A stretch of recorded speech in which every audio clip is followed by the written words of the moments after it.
तो दोस्तों ये है टेक्नो का नया फोन टेक्नो पोवा 6 नियो। अब देखो ये जो फोन है ना ये एआई बेस्ड ज्यादा है, मतलब इसमें बहुत सारे ऐसे एआई के फीचर्स हैं।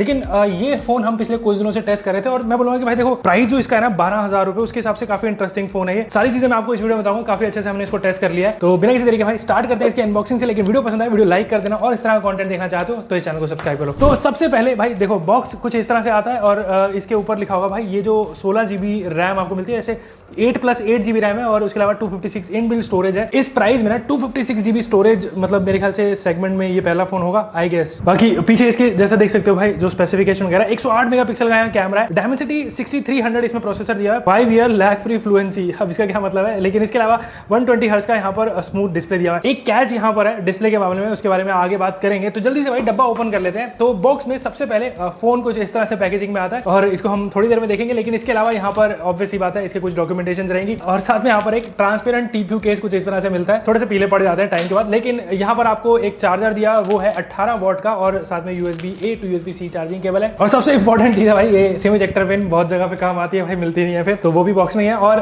फोन की तरफ आए तो ये है टेक्नो पोवा 6 नियो। अब भाई देखो लुक वाइज ना ये जो फोन है ना मतलब वैसे 12,000 के अंडर में आता है, लेकिन देख सकते हो भाई काफी प्रीमियम से इसकी लुक आ रही होगी। बैक जो है ये यहाँ पर भाई मैट फिनिशिंग के साथ आता है और थोड़ा से फ्रॉस्टी टाइप की लुक है। प्लास्टिक बिल्ड है पूरी वैसे, लेकिन यहाँ पर अच्छा खासा प्रीमियम फील मुझे इस फोन में आ रही है क्योंकि काफी अच्छी लुक है इसकी। पीछे का जो कैमरा मॉड्यूल है देख सकते हो ये भी प्लास्टिक ही है और इस कैमरा मॉड्यूल में देख सकते हो भाई 2 कैमरा है, फ्लैश है, ये तीसरा पता नहीं चौथी क्या चीज है। बाकी फ्लैट डिजाइन है यहाँ पर और काफी अच्छा खासा इसका जो इन हैंड फील है। वैसे इन हैंड वैसे लाइट वेट लग रहा है, इवन दो यहाँ पर आपको 5000 mAh की बैटरी मिलती है। तो डिजाइन इसका मतलब वैसे मुझे अच्छा लग रहा है, प्रीमियम सा। लेकिन अगर मैं इसके ओवरव्यू की बात करूँ तो पीछे जो यहाँ पर आपको एक 108 मेगापिक्सल का कैमरा मिलता है, दूसरा यहाँ पर डेप्थ सेंसर है और यहाँ पर नीचे टेक्नो की ब्रांडिंग है। दूसरी तरफ यहाँ पर साइड में देखोगे तो एक फिंगरप्रिंट स्कैनर है और ये वॉल्यूम रॉकर रहेगा। और दूसरी तरफ यहाँ पर आपको एक सिम जो ट्रे मिलती है को ओपन करके देखते हैं भाई। और इसमें यहाँ पर आप 2 सिम और एक यहाँ पर SD card, micro SD card लगा सकते हो। इवन दो यहाँ पर आपको 256 GB स्टोरेज मिलती है, 1 TB तक और मतलब जो माइक्रो SD कार्ड भी लग जाएगा, तो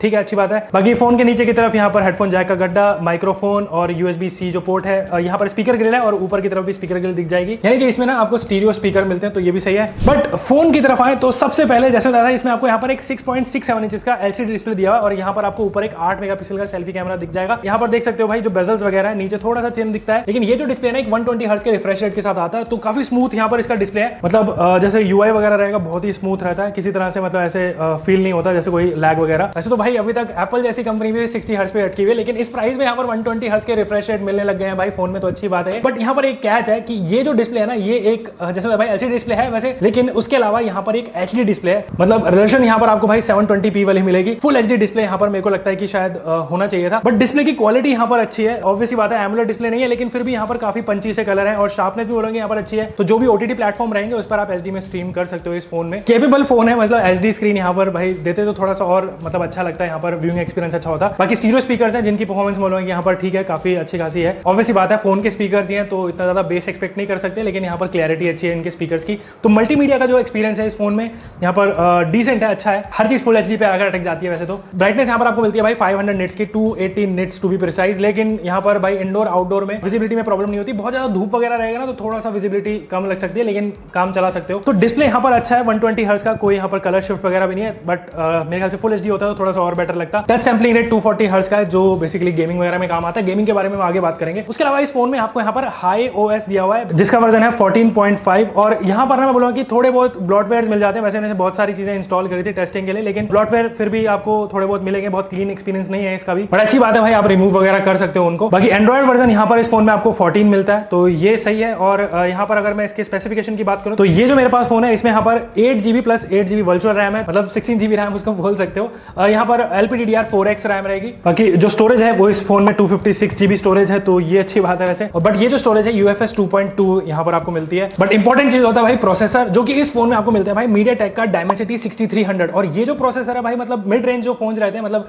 लोअर मिड रेंज वाले, उनमें भाई बहुत अच्छा परफॉर्म करता है। कोई स्टटर लैग वगैरह नहीं है, बहुत अच्छे से यहाँ पर भाई मल्टीटास्किंग वगैरह सब हो जाती है। और हमने यहाँ पर कुछ बेंचमार्क स्कोर रन किए थे, जैसे Geekbench में आपको यहाँ पर सिंगल कोर स्कोर मिलता है 724 और मल्टी कोर स्कोर है 1888, जो कि डिसेंट स्कोर है। उसके अलावा Dimensity 6300 का जो ऑनटू स्कोर यहाँ पर मिल रहा है वो मिल रहा है 4,34,000। और इन बेंचमार्क स्कोर्स के साथ आपको पता लगा होगा कि यहाँ पर डिसेंट आपको परफॉर्मेंस मिलेगी, कोई यहाँ पर प्रॉब्लम नहीं है डेली टास्क में अगर आप बहुत ज्यादा हैवी गेमिंग नहीं करते। और गेमिंग की बात करें तो हमने इसमें भाई BGMI जैसी गेम्स को टेस्ट किया था, ऑब्वियसली बात है, जिसमें यहाँ पर मैक्सिमम सेटिंग रहती है वो रहती है भाई HD और हाई, और यहाँ पर स्मूथ पे खेलते हो तो अल्ट्रा तक खेल पाओगे, यानी 40 FPS तक आपको यहाँ पर जो गेम प्ले मिलेगा। 120 हर्ट्ज के रिफ्रेश रेट के साथ आई थिंक 60 हर्ट्ज हो जाना चाहिए था। बाकी जायरो वायरो यहाँ पर अच्छे से काम करता है, और 240 हर्ट्ज का जो टच सैंपलिंग रेट है वो भी यहाँ पर गेमिंग में अच्छे से परफॉर्म करता है। तो ओवरऑल एक डिसेंट परफॉर्मिंग फोन है, अगर आपका बहुत ज्यादा ऐसे हैवी टास्क वगैरह नहीं रहता है तो अच्छे खासे यहाँ पर जो परफॉर्मेंस रहती है। लेकिन जैसा मैंने शुरू में बोला था ना, इस फोन में यहाँ पर थोड़े से AI बेस्ड फीचर इनमें दिए हुए हैं, जैसे कैमरा के AICG जो पोर्ट्रेट, इसमें एक ऑप्शन दिया हुआ है जिससे आप अलग अलग भाई थोड़े से अपने फोटो के पोर्ट्रेट्स बना सकते हो। AI बेस्ड जो पोर्ट्रेट आजकल चल भी रहे हैं भाई, प्रोफाइल पिक्चर लगाते हैं बहुत सारे लोग। उसके बाद AI मैजिक इरेजर है, तो वो एक ऑप्शन है यहाँ पर, तो उससे थोड़ा बहुत टचअप वगैरह कर सकते हो। यहाँ पर AI कटआउट का भी ऑप्शन है, तो उसको बेसिकली आपको स्टिकर्स वगैरह बनाने हो ना, तो वो यहाँ पर अपने फोटो से बना सकते हो स्टिकर्स वगैरह। बाकी वॉलपेपर बनाने हो तो AI वॉलपेपर का भी ऑप्शन है, कोई इमेज खींचो तो उसके वॉलपेपर तरह से बना देगा। और एक और भी ऑप्शन है AI आर्ट बोर्ड का, जिससे ना आप अपनी कुछ भी ऐसे ड्रॉ करो, नॉर्मल सिंपल कुछ भी, चाहे आपको ड्राइंग आती भी ना हो ना, तो कुछ भी ऐसे ड्रॉ कर दोगे ना, तो उसको बेसिकली एक AI इमेज में कन्वर्ट कर दे, तो रेफरेंस के लिए बहुत सही है, बहुत सारे आर्टिस्ट के लिए भी सही है। तो कुछ यूनिक AI फीचर इस फोन में है जो मुझे अच्छे लगे हैं, बट कितने लोग यूज करते हैं मतलब बहुत डे टू डे बेसिस पे वो मुझे नहीं पता। लेकिन AI फीचर अब भाई फोन्स में इस प्राइस में अच्छे खासे मिल रहे हैं। बाकी इसमें यहाँ पर जो कैमरा है 108 मेगापिक्सल है, उसके बारे में बात करने से पहले यहाँ पर इसकी बैटरी के बारे में बात कर रहे थे, क्योंकि इसमें आपको यहाँ पर एक 5000 mAh की बैटरी मिलती है भाई। 500 mAh की बैटरी कितने दिन ही चलेगी, लेकिन 5000 mAh की जो बैटरी है ना भाई, पूरा दिन बहुत अच्छे से चलती है, क्योंकि यहाँ पर आपको एक HD स्क्रीन दी हुई है, तो बैटरी कंजम्पशन थोड़ा सा कम रहता है, तो आराम से भाई पूरा दिन चल जाता है। और इवन मेरे ख्याल से थोड़ा सा और भी ज्यादा चला सकते हो आपका अगर नॉर्मल यूसेज रहता है। और यहाँ पर ना इसके बॉक्स में 18 वॉट का चार्जर दिया हुआ है, और तो उसकी मदद से मतलब 1-1.5 घंटा ले लेता है भाई ये चार्ज करने में। तो ये एक चीज है, फास्ट चार्जिंग 18 वोल्ट की आपको मिल रही है। लेकिन अब बात करते हैं भाई जो इस फोन का मेन एक फीचर बोल सकते हो, और वो है इसके कैमरा। तो मेन जो कैमरा है वो यहाँ पर है भाई 108 मेगापिक्सल का। ऑब्वियसली बात है, इसमें आपको OIS नहीं मिलेगा, यहाँ पर इलेक्ट्रॉनिक इमेज स्टेबलाइजेशन मिलेगी इसमें। दूसरा जो कैमरा है वो 2 मेगापिक्सल का डेप्थ कैमरा। और मेन कैमरा की जो फोटोज की परफॉर्मेंस है वो यहाँ पर काफी बढ़िया है। इंडोर में या फिर आउटडोर में कोई प्रॉब्लम नहीं होती। जहां पर अच्छी खासी लाइट हो आउटडोर में, तो वहां पर भाई अच्छे खासे जो कलर्स रहते हैं, काफी वाइब्रेंट मैं बोलूंगा कि यहाँ पर इसका जो आउटपुट है कलर्स का। इवन यहाँ पर जो स्किन टोन्स भी मैं बोलूंगा कि थोड़ी सी मतलब वाइब्रेंट सी लगी, मतलब येलो साइड पर है, बट कहीं जगह पर भाई बहुत अच्छे यहाँ पर जो डायनामिक रेंज रहती है, तो पीछे से जैसे बैकग्राउंड वगैरह रहेगा बहुत अच्छा यहाँ पर डिटेल वगैरह के साथ ये कैप्चर कर लेता है फोटोज। पोर्ट्रेट में यहाँ पर जो एज डिटेक्शन है वो भी अच्छा खासा है, तो पोर्ट्रेट भी यहाँ पर अच्छे आते हैं मेरे हिसाब से। भाई इसका जो मेन कैमरा है 108 मेगापिक्सल का वो काफी बढ़िया है, और लो लाइट में भी यहाँ पर काफी अच्छे से परफॉर्म करता है। तो प्राइस के हिसाब से इसका जो मेन कैमरा है डिसेंट है, मुझे सही लगा। बाकी इसका जो सेल्फी कैमरा है वो यहाँ पर सिर्फ 8 मेगापिक्सल का है। अब यहाँ पर ये जो कैमरा है, अब दिन में मतलब अगर आप फोटोज खींचते हो तो थोड़ी डिटेल अच्छी आ जाती है, लेकिन अगर आप जैसे बहुत ज्यादा वीडियोस बनाते हो ना सेल्फी कैमरा से, ऑब्वियसली बात है आजकल भाई ट्रेंड है वही, तो वहां पर मैं बोलूंगा कि देखो डिटेल थोड़ी सी कम लग सकती है। 8 मेगापिक्सल का थोड़ा सा मेरे को लगता है कि ज्यादा भी दे सकते थे, 16 मेगापिक्सल के आसपास, लेकिन डिटेल में बोलूंगा कि यहाँ पर अच्छी अगर आउटडोर में आप खींचते हो तो। लेकिन इंडोर में जहां पर थोड़ी सी लो लाइट रहती है, या फिर अगर आप नाइट टाइम में जहां पर लाइट कम रहती है, तो वहां पर आप खींचोगे तो थोड़ी सॉफ्ट फोटोज ही आती है। पोर्ट्रेट्स वगैरह यहाँ पर भी मैं बोलूंगा कि यहाँ पर ठीक है, जो परफॉर्मेंस यहाँ पर मुझे कोई प्रॉब्लम नहीं लगी इन कैमरास की। और इस फोन में ना यहाँ पर 3x जूम है, इन सेंसर जूम है, तो वो डिटेल्स भी यहाँ पर अच्छी लगी मुझे कई जगह पर, जैसे अगर आपको जूम करना होता है। बाकी वीडियोस की बात करें तो ऑब्वियसली बात है आजकल ट्रेंड है भाई वीडियोस का सोशल मीडिया पे, तो मेन कैमरा से 108 मेगापिक्सल से आप यहाँ पर 2K 30 FPS खींच सकते हो, और साथ में यहाँ पर 60 FPS खींच सकते हो 1080p में। वीडियो की परफॉर्मेंस इस प्राइस के हिसाब से मैं बोलूंगा कि डिसेंट है। मेन कैमरा जो है वो 8 मेगापिक्सल का है, लेकिन यहाँ पर भी आप 2K 30 FPS पे वीडियोस यहाँ पर शूट कर सकते हो, यानी कि सेल्फी कैमरा से 60 FPS की वीडियो का आपको ऑप्शन नहीं मिलेगा। तो कैमरा वाइज ये जो फोन है, मेन कैमरा काफी बढ़िया लगा मुझे इसका, 108 मेगापिक्सल का इस प्राइस में अच्छी खासी डिसेंट परफॉर्मेंस है। तो ये है भाई टेक्नो पोवा